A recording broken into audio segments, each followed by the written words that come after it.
कैसे हिप्नोसिस हो रहे हैं, जब हम उस चीज के तरफ अपना आइडिया बना रहे हैं, अपना विचार उस चीज पे डाल रहे हैं, या हमारा माइंड उसकी तरफ फोकस कर रहा है, रिटेंशन जो है वो हमारा उस पर्टिकुलर पॉइंट पर फिक्स है, या उस पर्टिकुलर चीज को सोच पा रहा है, तभी तो हमारे थॉट्स उस तरफ जा रहे हैं। अगर मुझे पता चल जाए कि हाँ मुझे पानी प्यास लगी है, तभी तो मैं पानी के पास जाऊंगा। अगर मेरे पास आइडिया ही नहीं आएगा, मेरा अंदर की जो मशीनरी है, बॉडी है, मुझको बताएगी नहीं कि तुमको पानी पीना चाहिए, तो मैं पानी पीऊंगा नहीं, पीऊंगा ना।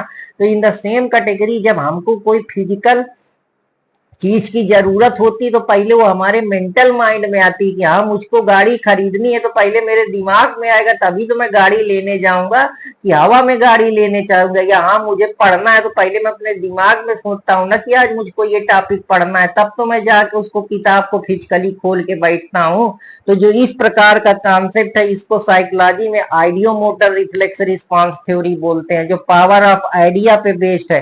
कि दुनिया में आज कोई भी काम करिए, पहले आइडिया ही आता है। चाहे कोई बिजनेस करिए, चाहे आपको आईएएस बनना है, चाहे पीसीएस बनना है, चाहे कोई आपको छोटा मोटा धंधा करना है, कुछ भी काम करना है, कुछ भी खाना है, कुछ भी पीना है, कोई भी काम इस दुनिया में करना है, बिना आइडिया के संभव नहीं हुए। जितनी भी डिस्कवरी हुई, चाहे वो रेलवे इंजन की बात हो, चाहे वो फ्रॉम फोन की बात हो, चाहे वो हेलीकॉप्टर की बात हो, चाहे कोई नेचर की कोई फिलॉसफी हो, कोई थ्योरी हो, न्यूटन लॉ हो, तो पहले आइडिया आया ना, पहले सेब गिरा, तभी तो न्यूटन को पता चला कि हाँ ये इस प्रकार से काम करता है। या जो भी न्यूटन के प्रिंसिपल हैं, थर्मोडायनेमिक्स के प्रिंसिपल हैं, इलेक्ट्रोस्टैटिक्स के प्रिंसिपल हैं, ये कैसे काम कर रहे हैं। बिना आइडिया के कोई चीज आपके अंदर जनरेट कर जाएगी क्या? और आइडिया क्या है?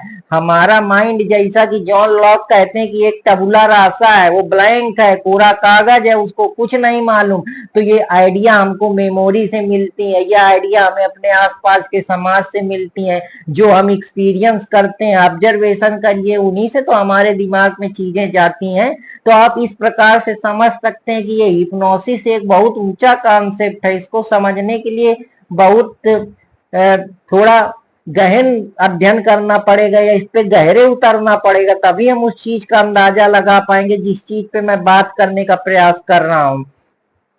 आप देखते हैं कि कभी कभी आप बहुत ज्यादा कहीं जाते हैं तो आप स्टेज हिप्नोसिस हो जाते हैं। जैसे कहीं गाना कोई बॉलीवुड का चल रहा है, या कोई गाना चल रहा है कि दबदबा है दबदबा रहेगा, या कोई है चुटिया के हुक राजा जी, जो इस तरीके के आजकल अभद्रता फैलाए हैं, या बॉलीवुड के कोई गाना है, या कोई अदर जो इंडस्ट्रियां हैं वो गा रही हैं, तो जो उनमें बार बालाएं नाचती हैं, या कोई बड़ा सिंगर है जैसे